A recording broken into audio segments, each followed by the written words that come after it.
let's have the video bite, please. మా నిహారిక నిర్మించిన committee కుర్రోడు చిత్రం ఆగస్టు 9న రిలీజ్ అవబోతుంది. ఆ సినిమాని మీ అందరికంటే నేను ముందే చూడటం జరిగింది. చాలా బాగుందనిపించింది. Very impressive.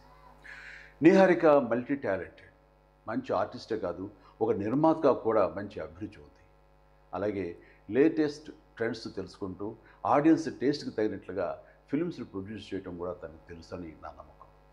అంతకుమించి మన తెలుగు ఆడియన్స్ ఎప్పుడు భాషతో సంబంధం లేకుండా ఫ్రెష్ అండ్ ఎగ్జైటింగ్ కంటెంట్ ఏదొచ్చినా సరే చూసి ఆనందిస్తారు, ఆదరిస్తారు. ఈ సినిమా గోదావరి జిల్లాలోని ఒక పల్లెటూరులో 11 మంది స్నేహితుల మధ్య జరిగే కథ. డైరెక్టర్ యదువంశీకి ఇది మొదటి సినిమా.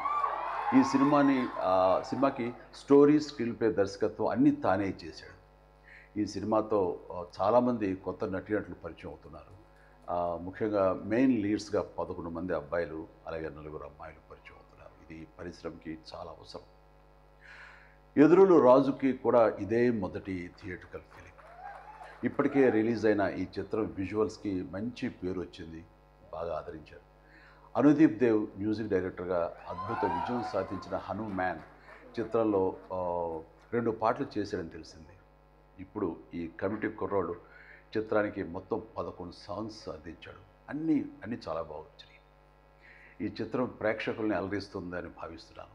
వీళ్ళందరి కృషికి, టాలెంట్కి తగ్గ గుర్తింపుని, రివార్డ్స్ని ఈ సినిమా అందిస్తుందని ఆశిస్తూ కమిటీ కుర్రోళ్ళ టీం అందరికీ ప్రత్యేకించి మా నేహార్కు all the very best. God bless you. Thank you megastar Chiranjeevi గారు.